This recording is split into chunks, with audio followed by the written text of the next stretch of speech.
Lundi 18 mars 2024, mesdames et messieurs, bonsoir. Vous êtes sur Mondico Télévision et vous avez raison, tout de suite, les titres de votre journal.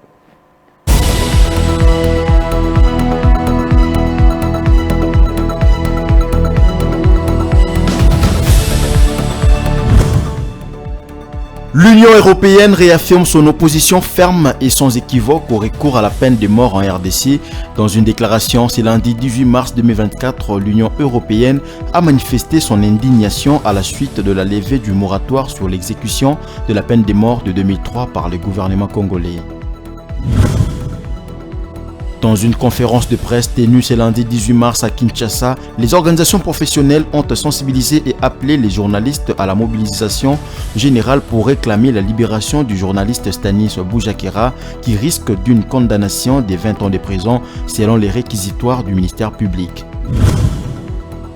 En sa qualité de notable du Grand Katanga, le directeur de cabinet du chef de l'État, Guilani Mbombouizia, a échangé avec les députés nationaux et provinciaux du Grand Katanga ce dimanche 17 mars 2024 dans un dîner des galas. C'était une occasion pour le directeur de cabinet du chef de l'État de raffermir le lien avec ses siens.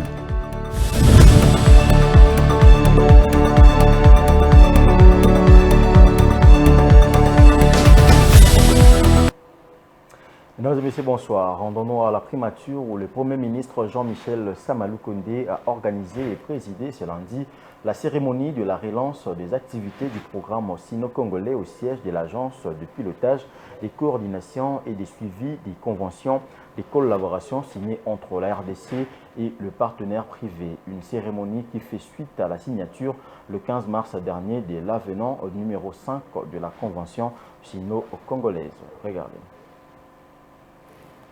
Décriés pour n'avoir pas répondu aux attentes des Congolais en termes d'infrastructures en échange de leurs ressources naturelles exploitées, ces programmes sino-congolais, dont la convention de collaboration avait été signée en 2008, a dû patauger et s'arrêter un moment, le temps de nécessiter de nouvelles négociations. L'avenant numéro 5 ayant constitué l'aboutissement de ces revisitations permet ainsi la relance de ce programme appelé à répartir sur de nouvelles bases avec l'espoir de donner satisfaction à toutes les parties en présence. C'est pourquoi le Premier ministre, chef du gouvernement, appelle l'APCSC à s'appuyer sur cette expérience du programme sino-congolais pour l'entendre à d'autres conventions de collaboration. En effet, comme l'explique son directeur général Freddy Yodichembo, l'APCSC est un instrument stratégique du gouvernement en ce qu'elle est son bras ouvrier pour le développement intégré du pays. Elle se veut le trait d'union entre l'exploitation de ressources naturelles et le besoin en infrastructures de base. C'est aussi cette structure qui sert d'interface entre les différentes parties et entités intéressées par le projet issu des accords de collaboration ou de coopération en matière d'infrastructures de base et ressources naturelles. La PCSC prépare les rencontres, les négociations entre le parti. De même, elle négocie avec des institutions financières pour appuyer la mise en œuvre de projets. C'est à ce titre que le Premier ministre appelle les dirigeants à faire de bons choix pour le bien du pays. Permettez-moi de remercier très particulièrement Son Excellence, Monsieur le Président de la République, chef de l'État, Félix-Antoine Tshisekedi Tshilombo, qui non seulement a eu cette vision claire de voir ce programme fonctionner autrement, et atteindre les résultats pour lesquels il a été mis en place, mais surtout pour sa détermination à doter le pays des infrastructures à la dimension de ses richesses pour le bonheur du peuple congolais, qui d'ailleurs lui a renouvelé toute sa confiance en lui accordant un second mandat. Cette relance voulue par le chef de l'État, je l'ai rappelé ici tout à l'heure, doit être un nouveau départ dans la gestion harmonieuse du programme sino-congolais, dont la finalité est de léguer au peuple congolais des infrastructures d'intérêt général et de qualité, ce qui implique une gestion efficiente qui en découle. Cette relance tombe à point nommé au début de ce deuxième quinquennat de son Excellence Monsieur le Président de la République. Pour ma part, je voudrais ici assurer l'accompagnement de la primature en tant que tutelle pour le bon fonctionnement de ce programme tutelle ici de l'APCLC, et mon office reste ouverte à vos sollicitations pour que nous puissions ensemble répondre aux grands défis du développement de la République démocratique du Congo. Soulignant que cette cérémonie organisée sous le haut patronage du président de la République, chef de l'État, s'est déroulée en présence de quelques membres du cabinet du chef de l'État, quelques membres du gouvernement, dont la ministre de Mines et le ministre de la Communication et Médias, de l'inspecteur chef de service de l'inspection générale de finances, de quelques mandateurs des entreprises publiques de l'État, de certains partenaires privés de la République, de membres du cabinet du Premier ministre et de quelques autres personnalités. Comme je l'ai annoncé dans le titre, l'Union européenne s'est exprimée ce lundi sur la levée du moratoire sur la peine de mort en RDC, comme d'autres organisations qui n'ont pas approuvé et qui demandent le rétropédalage. L'UE exprime son opposition ferme et sans équivoque, car dit-elle dans une déclaration de son porte-parole, elle rend irréversible toute erreur judiciaire. Suivez. L'organisation politico-économique de 27 pays européens dit sa ferme volonté de continuer à œuvrer en faveur de l'abolition de la peine de mort dans quelques pays qui l'appliquent, conformément à la tendance mondiale croissante à l'abandon de ce type de peine. Dans les sphères politiques ou pas, plusieurs voix se sont levées contre cette levée moratoire sous la peine de mort en République démocratique du Congo. Parmi ces voix, celle de Denis Mukwege, prix Nobel de la paix 2018 et candidat président de la République en 2023, connu pour son militantisme pour la justice en RDC, les gynécologues qualifient l'application de la peine de mort d'une décision inconstitutionnelle et qui illustre une dérivée autoritaire et un recul inquiétant du système de protection des droits humains. L'ONG Amnesty International, pour sa part, s'oppose à la peine de mort dans les cas sans exception et indépendamment de la personne qui est accusée, de la nature ou circonstances du crime, de la culpabilité ou de l'innocence ou de la méthode d'exécution. Pour cette organisation, la décision est à abroger car ne respectant pas les droits de l'homme, elle est sans cœur et met en danger la vie de certaines personnes. Cette organisation s'appuie aussi sur le fait que le président de la République, Félix Tshisekedi, se plaint à plusieurs reprises du dysfonctionnement du système judiciaire en RDC, y compris les décrivant comme malades. Plutôt de recourir à la peine de mort, la voix des sans-voix préconise l'application des sanctions exemplaires et sévères, conformément aux lois congolaises et aux normes internationales des droits de l'homme. Cela pourrait inclure des condamnations à prison à vie, des renvois ou des radiations de forces de l'ordre et sécurité pour toute personne accusée de trahison. Restant toujours dans le même ordre d'idées, les condamnés à mort par une décision judiciaire irrévocable en RDC seront désormais exécutés. Ainsi, on a décidé, les gouvernements congolais, par la levée du moratoire sur l'exécution de la peine de mort adoptée depuis 2003. Une décision saluée en grande partie par l'opinion publique congolaise. Nombreux sont ceux qui estiment que cette décision va dissuader les criminels. Cependant, certains trouvent qu'il s'agit là d'un recul démocratique et d'une violation intentionnelle des engagements nationaux et internationaux pris par la République démocratique du Congo en matière de droits de l'homme. Suivez. Dans les rues de Kinshasa, le sujet fait réagir. La levée du moratoire sur l'exécution de la peine des morts est saluée par une grande partie de l'opinion nationale. C'est le cas d'Armand Paleng, assistant parlementaire et analyste politique. Il salue la décision du gouvernement et estime que cela va arrêter l'hémorragie causée par le banditisme urbain et les multiples trahisons enregistrées au front dans la guerre contre le Rwanda. Nous pensons que pour répondre actuellement à un besoin social qui est celui d'arrêter avec cette hémorragie, nous ne sommes pas, même si nous savons que la vie est sacrée, mais la vie est sacrée tant pour les victimes que les assaillants. Moi, je pense que pour l'instant, pour arrêter net cette affaire-là de la criminalité, de la recrudescence de la criminalité chez nous, je pense que la décision du gouvernement est salutaire. Visiblement fâché à la suite des dégâts enregistrés en termes de pertes en vies humaines pendant le moratoire, Alexis Ndaya, fonctionnaire de l'État, s'en prend aux autorités qui l'ont instauré jusqu'à amener le pays là où il est actuellement dans les domaines de droits de l'homme. Ceux qui avaient pris cette mesure-là, pourquoi ils l'avaient pris? Cette mesure-là, d'éviter la peine de mort, pourquoi ils avaient pris cette mesure? C'est pour amener le pays là où ils ont amené le pays. Voyez-vous, c'était une mesure prise à dessein pour saboter le pays. Voilà ce que nous sommes en train de vivre au pays. Le pays maintenant n'a plus sa place d'être à cause de ça. La décision est la bienvenue. Nous la produisons, nous l'acceptons.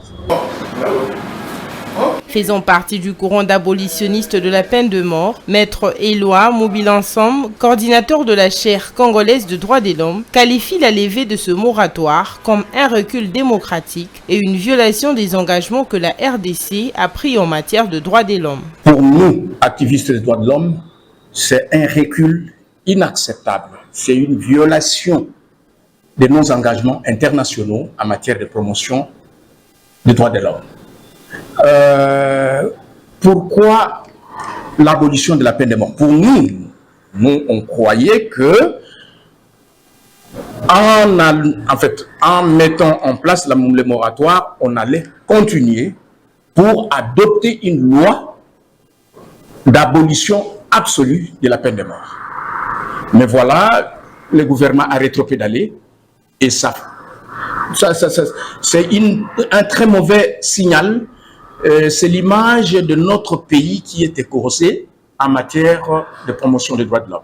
Bien que prononcée par les juridictions congolaises à l'issue des procès, la peine de mort ou peine capitale n'était plus exécutée en raison de moratoire décrété par le gouvernement depuis 21 ans.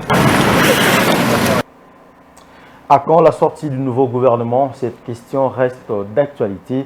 Augustin Kabouya a débuté ce lundi 18 mars avec le parti et regroupement politique. Ces consultations formellement identifiées de la coalition majoritaire indiquent un communiqué de l'informateur publié le week-end dernier. Ces consultations vont apporter des éléments structurants destinés à faciliter la conclusion d'un accord de gouvernement entre les membres de la coalition majoritaire sur la composition du gouvernement et sur les objectifs programmatiques qui se fixent, indique Augustin Kabouya. Suivez.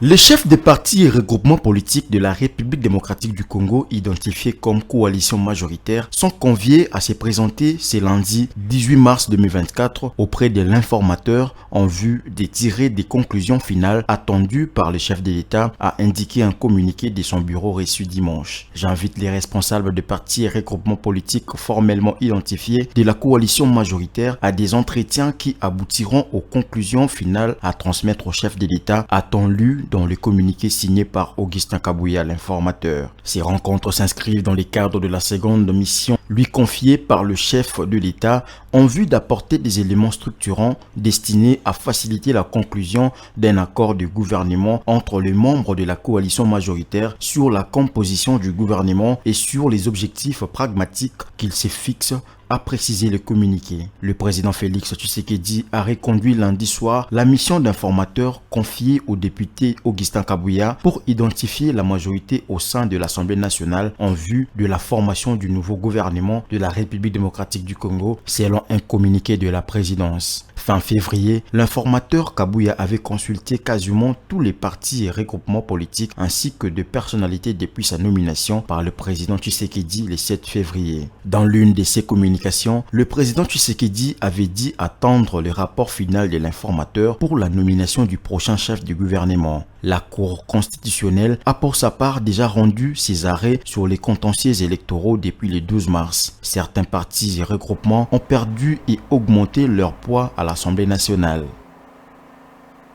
Tout à fait autre chose dans ce journal. En sa qualité de notable du Grand Katanga, le directeur du cabinet du chef de l'État, Aguilan Nyembo-Mbouizia, a échangé avec les députés nationaux et provinciaux du Grand Katanga dans un dîner de gala le dimanche 17 mars 2024. C'était une occasion pour le directeur de cabinet du chef de l'État de raffermir les liens avec ses siens, mais également les exhorter à travailler pour l'intérêt de la population. Suivez ces reportages de Vite Panzou et Didier Lofumba. Au-delà de toute spéculation sur sa gestion jugée inefficace par des personnes animées de mauvaise foi, le directeur des cabinets du chef de l'État, Guilaigny Mbombouizia, reste et demeure un modèle du bon fonctionnement des institutions. Toujours discret, parfois effacé, mais très dynamique avec une politique centrée sur la bonne gouvernance, le parrain de la dynamique qui porte son nom a réuni tous les députés provinciaux de l'espace Grand Katanga dans un dîner de gala en vue de raffermir les liens. Tout a commencé par la présentation de chaque député élu dans 6 territoires qui composent les Grands Katanga. Bonsoir chers collègues, moi c'est Isaac Chiswaka Chilombo, élu dans la circonscription électorale de Sakanya, dans la province du Haut-Katanga, double brassard aussi, maillot jaune de Sakanya. En sa qualité de notable et grand leader de l'espace Katanga, le directeur du cabinet du chef de l'État, Guilaigny Mbombouizia, a exhorté les élus à faire de la bonne gouvernance leur cheval de bataille. Si vous avez une place pour diriger, vous devez le faire de la plus belle des manières, va-t-il renchérir. Félicitations à vous, chers frères, c'est une belle opportunité de partager ce moment ensemble, de nous connaître, mais surtout de voir dans quelle mesure nous pouvons aider le Grand Katanga à assumer sa place dans la République démocratique du Congo. Donc déjà, pour chacun d'entre vous, je vous encourage pour ce travail qui n'est pas facile du tout, en tout point de vue. Vous êtes les plus exposés à la base, et donc il est important de pouvoir que nous vous apportions notre soutien et notre assistance pour que vous puissiez arriver à réaliser vos objectifs aujourd'hui, pour que nous puissions tous, comme je le dis, aider le pays à se développer. Nous construirons un programme ensemble, nous construirons la gouvernance ensemble, mais nous devons aussi nous accompagner nous-mêmes. Moi, j'ai toujours ce rêve du Grand Katanga et je préfère que ça puisse rester ainsi. Nous sommes frères dans ce sens-là. Voilà. À la fin de cette cérémonie, quelques élus n'ont pas manqué l'occasion d'exprimer leur satisfaction. Nos impressions sont de grande motivation parce que je pense que c'était un grand devoir pour le directeur du cabinet du chef de l'État, qui est un notable Katangais, du Grand Katanga, les 4 provinces, de nous réunir les élus tant nationaux que provinciaux pour que nous puissions avoir ce cadre d'échange. Et nous avons retenu un message d'honneur, de dignité. Parce que nous savons que la politique est devenue un champ, n'est-ce pas, d'action assez hostile en ce qui concerne le développement profond des provinces. Mais son message a été celui de nous appeler à reconnaître la mission de servir en tant que politicien. C'est toujours un honneur pour être choisi et servir le peuple. Dans ce sens-là, nous avons vraiment apprécié son message, c'est celui de nous rappeler à servir la population. Le message que je vais donner à tous les notables de Katanga, c'est d'être soudés. Parce que ce que nous avons fait, c'est ce que Jésus avait fait lors de son dernier jour. Il s'est adressé à ses disciples, il les a dit d'être réunis et il les a laissé la paix. C'est ce que notre notable a fait. Il nous a réunis pour nous dire que nous soyons ensemble et forts pour bien gérer notre province du Katanga. Nos impressions sont bonnes, surtout que c'est une rencontre des familles où le directeur de cabinet a appelé tous les députés du Grand Katanga, d'où il a tiré lui-même son origine. Et surtout ce qui m'a plu, c'est les discours de réunification, les discours qui nous poussent au développement, les discours qui nous a poussé aussi à faire un contrôle parlementaire par rapport à tout ce que nous avons connu dans le passé. Vraiment, c'est une bonne rencontre qui nous a donné beaucoup plus d'espoir pour l'avenir de notre pays. On peut dire, depuis son avènement à la tête de l'administration de la présidence de la République, plus rien ne filtre comme avant. Guilaigny Mbombouizia et reste l'homme de confiance du chef de l'État.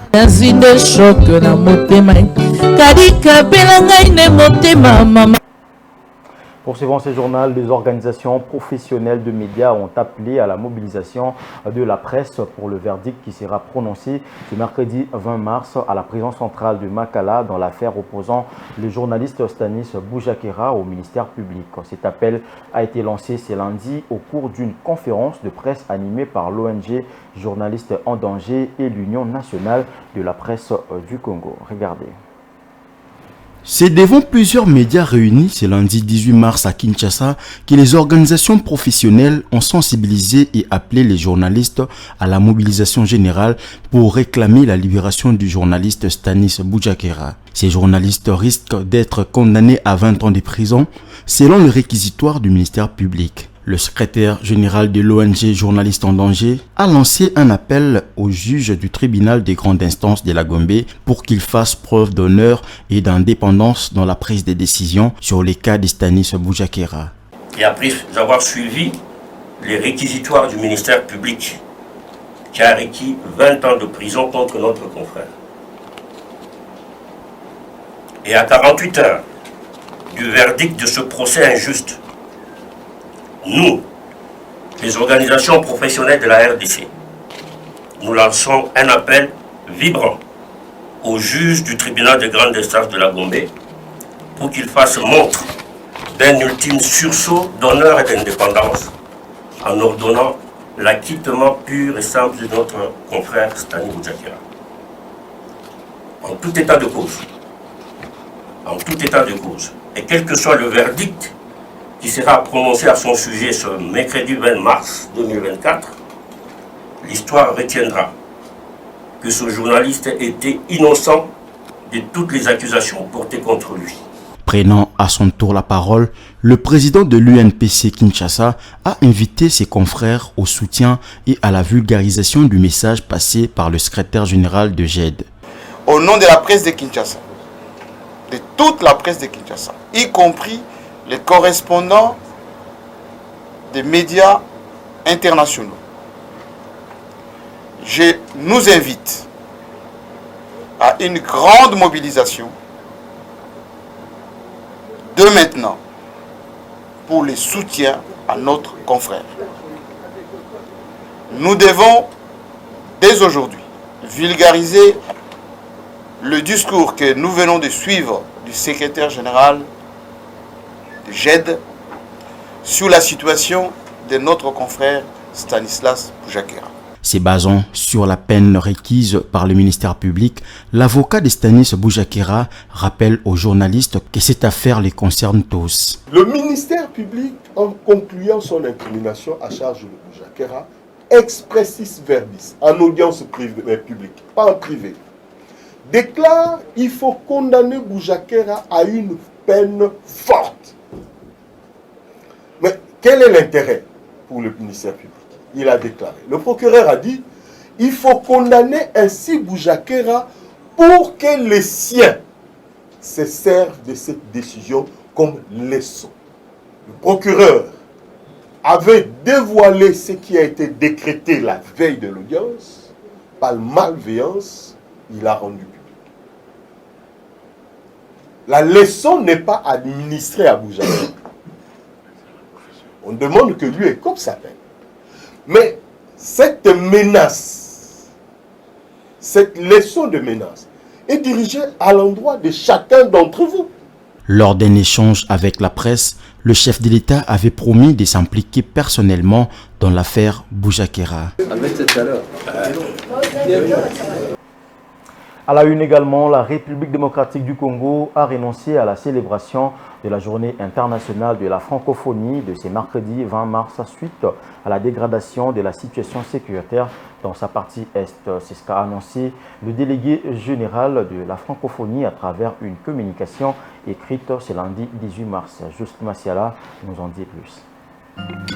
Créer, innover, entreprendre en français, c'est le terme retenu pour la célébration de la Journée internationale de la francophonie en 2024. Malheureusement, cette journée ne sera pas célébrée en République démocratique du Congo. En croire Mabiala Maumba, le délégué général à la francophonie, la célébration du 20 mars prochain coïncide avec l'agression de la RDC par le Rwanda. Une situation qui entraîne des conséquences désastreuses en République démocratique du Congo. Ce qui vient à dire que le cœur des Congolais n'est pas à la fête. Plutôt, il est l'occasion de jeter un regard critique sur l'appartenance de la République démocratique du Congo à la communauté francophone, sur le rôle que la RDC peut jouer au sein des instances de la francophonie, sur les bénéfices que la République démocratique du Congo peut en tirer sur la francophonie comme étant un instrument au service des intérêts stratégiques de la République démocratique du Congo, sur la francophonie comme espace de concertation, de dialogue politique et solidarité internationale, sur la communauté francophone comme espace linguistique de coopération économique et culturelle, renseigne le document. Le même document souligne qu'une série d'émissions de la délégation générale à la francophonie sur la chaîne nationale congolaise pour évoquer l'appréhension que devrait se faire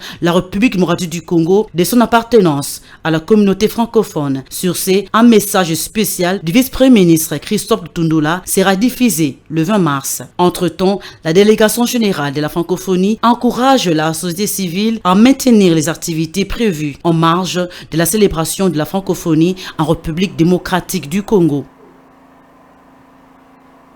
Dans le reste de l'actualité, la famille Okende annonce l'enterrement de l'ancien ministre de Transport, Voies de Communication et Désenclavement le mercredi 20 mars au cimetière Nécropole 1. Le programme prévoit la veillée mortuaire le mardi 19 mars à l'espace Ave Maria à l'exposition à l'hôpital du Cinquantenaire qui sera suivie par la messe en la cathédrale Notre-Dame du Congo, Tilingwala. Ronta Luela nous en parle.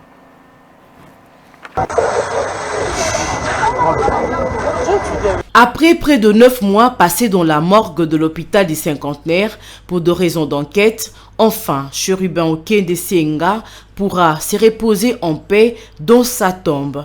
Les révélations de premiers résultats sur l'assassinat de l'ancien ministre de Transport et Voies de Communication, Cherubin Okende, a donné droit à sa famille de rendre public le programme des obsèques. Ces programmes prévoient la veillée mortuaire au centre de libération Ave Maria le 19 mars 2024. L'exposition du corps de l'illustre disparu est prévue à l'hôpital du Cinquantenaire le mercredi 20 mars entre 7h et 10h30 pour le dernier hommage. Et une messe en sa mémoire sera dite en la cathédrale Notre-Dame du Congo dans la commune de Lingwala, après quoi interviendra l'animation au cimetière Nécropole 1 entre terre et ciel dans la commune de Lancélé les après-midi. Pour rappel, Cherubin Okende Senga avait été retrouvé mort à bord de sa Jeep le 13 juillet 2023 sur la route de poids lourd dans la commune de la Gombe. Le corps criblé de balles. Que son âme repose en paix.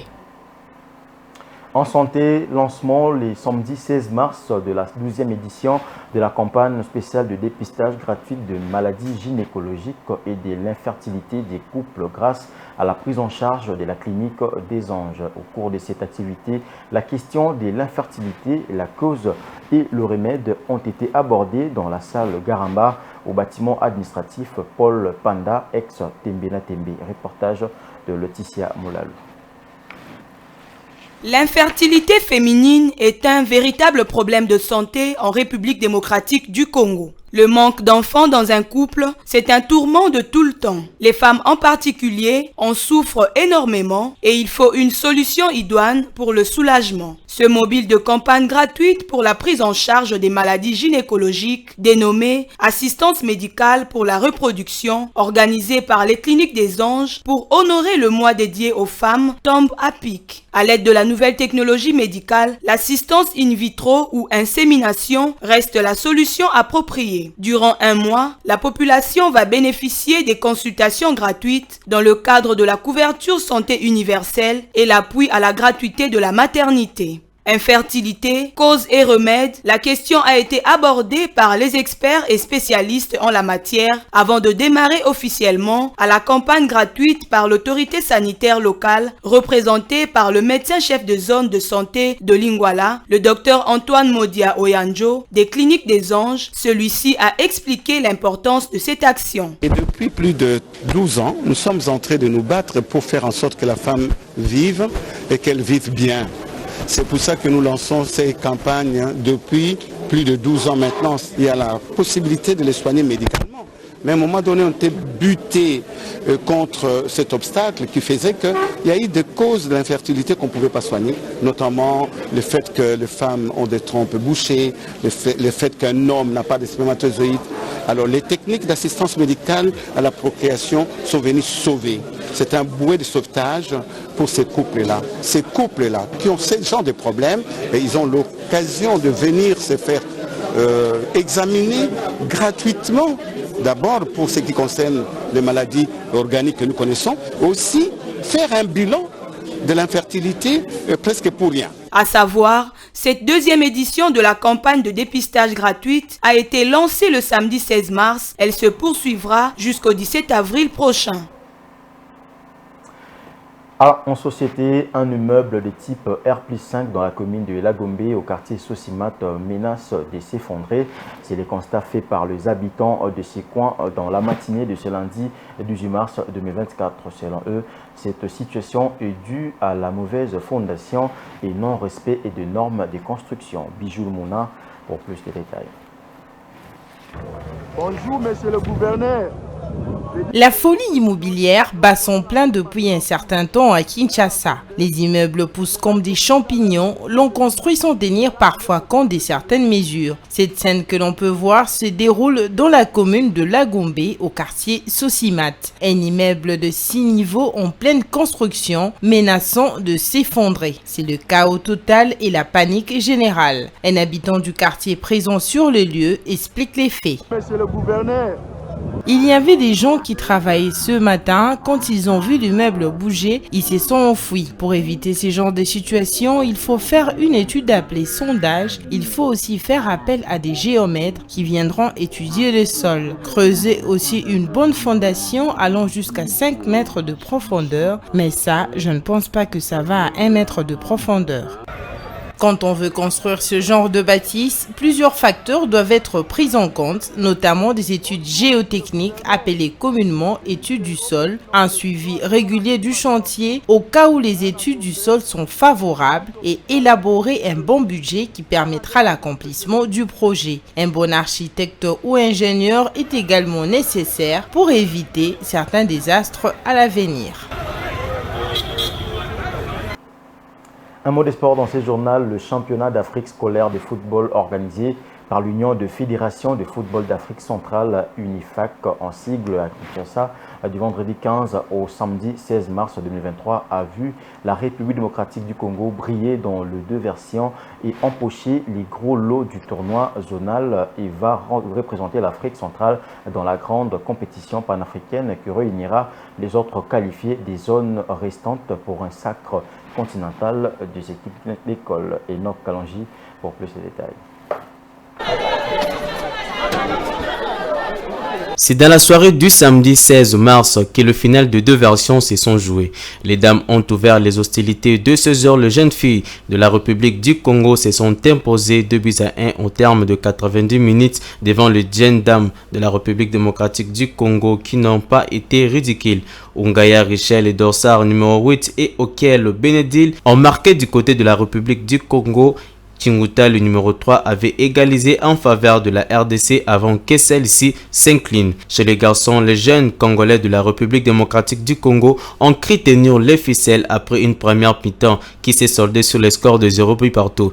Tout s'est joué en deuxième période où le numéro 9 et avant-centre Ikambi marque pour la victoire de la République du Congo. Un doublé mérité par les deux versions de la République du Congo qui n'a pas effectué un déplacement chez un voisin pour ne rien gagner. Elle repart avec 100 000 $ comme cagnotte chez le garçon et 5 000 $ chez les jeunes filles. La République démocratique du Congo n'a pas démérité avec 75 000 $ dans les deux versions.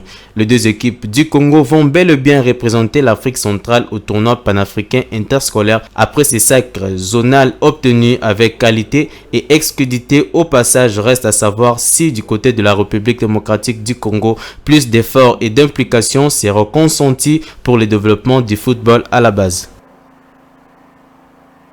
Ce journal est terminé, je vous en rappelle tout de suite les principaux titres.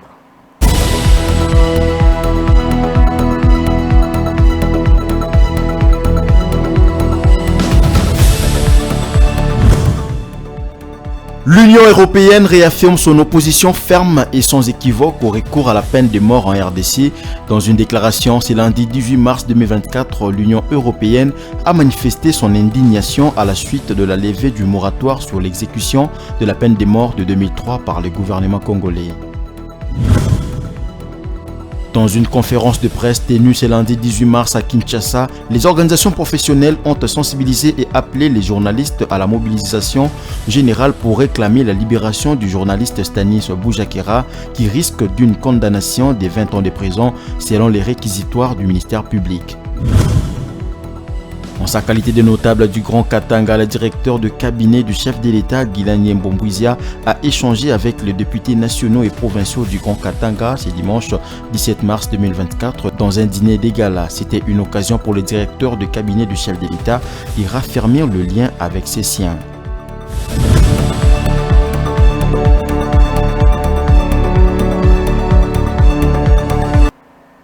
Et c'est la fin de cette grande édition du journal, mesdames et messieurs. Merci de l'avoir suivi avec attention et bonne suite des programmes sur Mondico Télévision. Une pensée en écrit. Au revoir.